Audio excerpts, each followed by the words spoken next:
Welcome back to Market on Close. Let's keep the AI chat going. Joining me, Tang is co-founder and CEO at Arch Indices.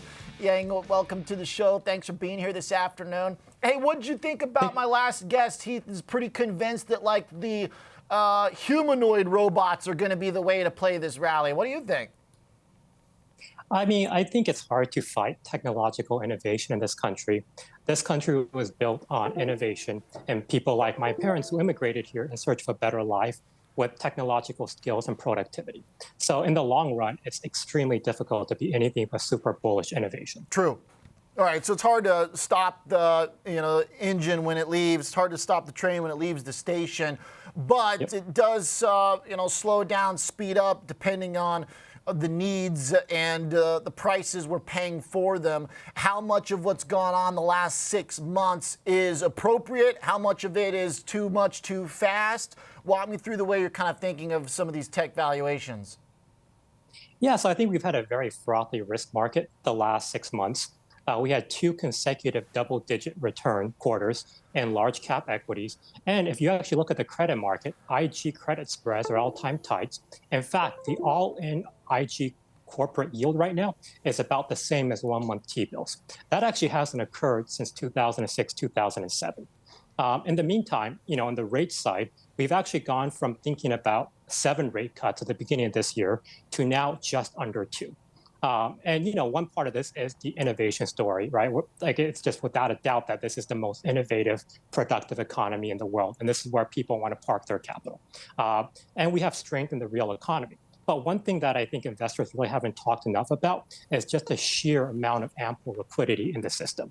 If you go back to COVID, we did 26% of GDP in fiscal stimulus, which was twice the developed nation average. And then on top of that, our government did 3 large fiscal spending bills. We did a green energy bill, we did an infrastructure bill, and now we're doing a semiconductor bill. These are all great things, but at the same time, they add to our fiscal pressures and liquidity into the system. In fact, at the moment, we're running 8% of GDP in fiscal deficits right now, and both leading presidential candidates are very pro-spending and have no real plan to balance the budget. And then when you add in the next, the $10 trillion of wealth effect that we've seen from the stock market the last 2 quarters, and you factor in pretty much the all-time hottest job market ever, the consumer has income, and that income is leading to spending velocity. There is a lot of money sloshing around at the moment. I love that. Really good job keeping track of all the things that we dumped into this economy, because believe me, it is hard to remember them all and keep them in track. All right, so with that enormous rate of change in terms of liquidity, if we don't get more splashy promises by the government, we do have an election coming up, and I imagine there's probably some splashy promises coming. We already heard literally on inflation day that Biden says we're still going to get a cut. But if we don't get anything from the Fed, and if the fiscal is frozen till after the election, does that make it harder for there to be a pure liquidity trade? I do. I think it's harder, right? Because this inflation data on the whole was not bad. Just the Fed's thesis of cutting rates was driven by the fact that they believe towards the end of last year, owner's equivalent rent, which is a huge part of core inflation at the moment, was going to be coming down, and that's going to drive core inflation to 2%. So while that basically has not been proven, it also has not been disproven. And if that leads to a when to if conversation in 24 about cuts, that is going to be a difficult one for the market to take. Secondly, the Fed has been doing QT. They're thinking about slowing down QT because they're worried about bank reserves. And unfortunately, bank reserves are one of those things where it's hard to pinpoint.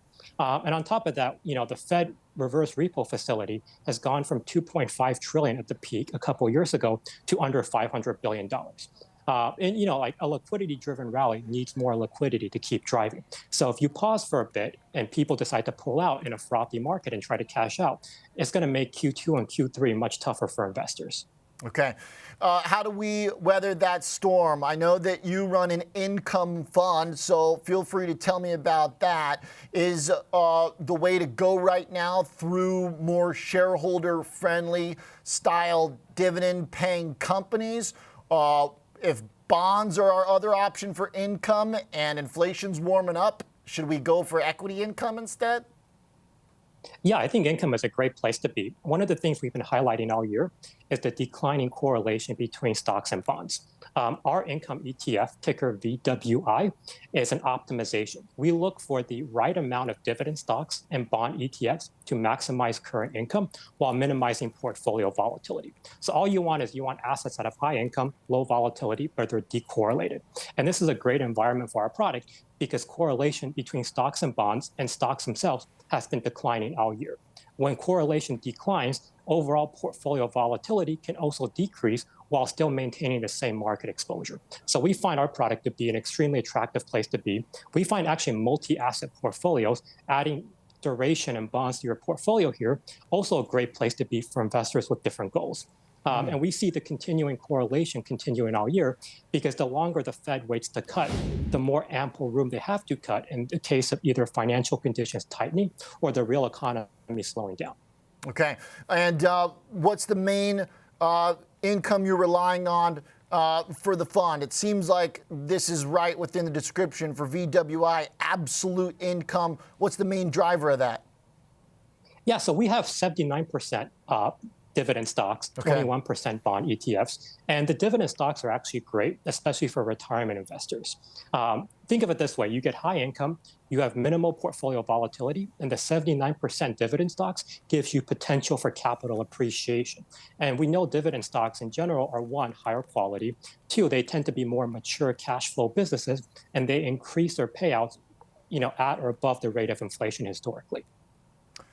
Yeah, and great conversation. We will be watching VWI. Thank you very much for joining us, too. Thank you so much for having me. Absolutely. Have a great weekend. Good thoughts. Really good explanation of the liquidity forces in our market over the past couple of years. Tang, CEO at Arch. VWI, the fund.